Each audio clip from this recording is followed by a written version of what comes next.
Salute to the squad. Salute to the fam. You already know it's Army with Real Talk, man. And I thought it's only right. It's been a minute since we talked about my guy, Caleb Plant, one of the best boxers that we have at the super middleweight division. One of the dudes out there that ducks no smoke. One of the dudes out there, in all honesty, anybody he fights at 168, he has a chance to beat, bro.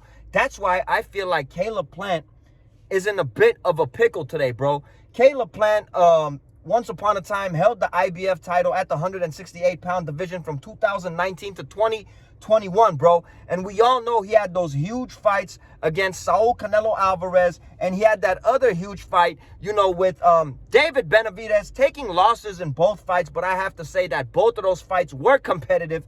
Canelo going on to stop him in the later rounds. And yes, David Benavidez did win the fight when Caleb Plant kind of gassed out at the end of the fight. But in the beginning of the fight, Caleb Plant was winning a lot of those early rounds. Now, we all know Caleb Plant has been looking for a big fight.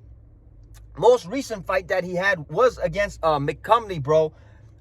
Shocked all of us how he put on the pressure on McCumney in the middle, you know, in the middle of that fight, man. Almost fought like a Mexican, bro. That Mexican style, just, you know, had him against the ropes, just pounding away, beating McCumney up badly.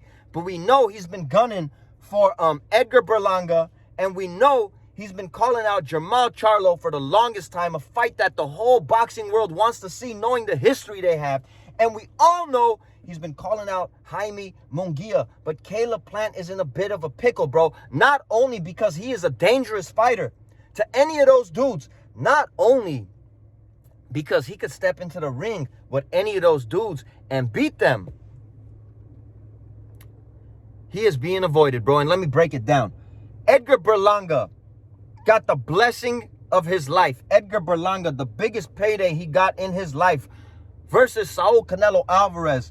You know, even though the man lost, he was being praised almost like, I don't know, bro, like he was giving props for losing. It was the craziest thing I've seen, bro.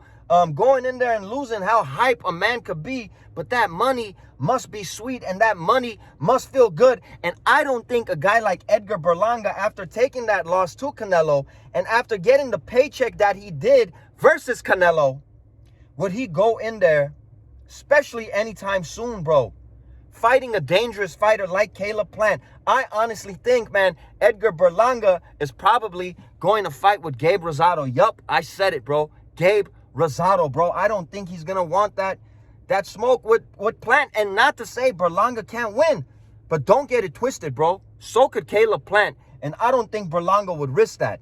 Now, with Jaime Munguia getting knocked out in Tijuana, Mexico, man, a homecoming by Bruno Saras, a man that most of us don't know much about, kind of throws that fight out of the window, bro. Unless, you know, Munguia goes in there, rematches this dude, takes care of business, looks spectacular, maybe getting a KO would make that fight more intriguing again, bro. And I feel like Munguia is one of those guys that probably wouldn't care and roll the dice with Plant.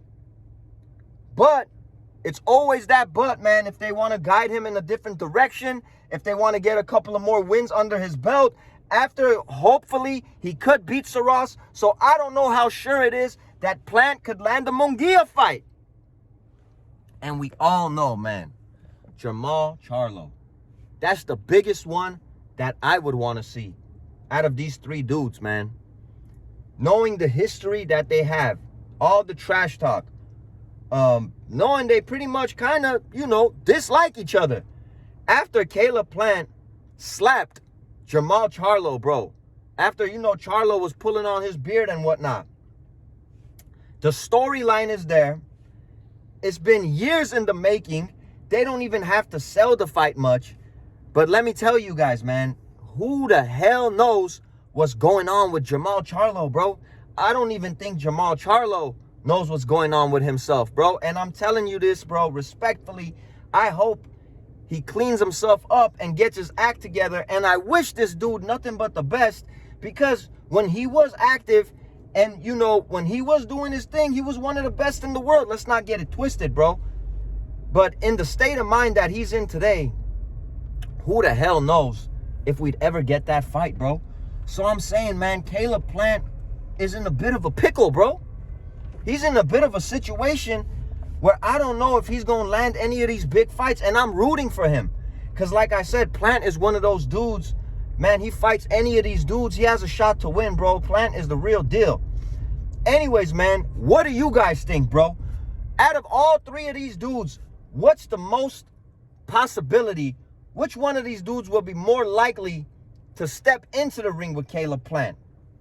And with all three of these dudes, do you guys give Plant a shot at winning? Man, I give him a shot against all three of these dudes, bro. Let me know in the comments.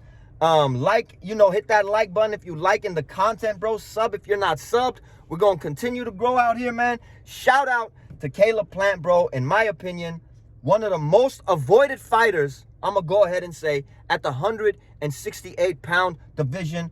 The dude that always calls out the best and ducks no smoke. We out of here till the next one.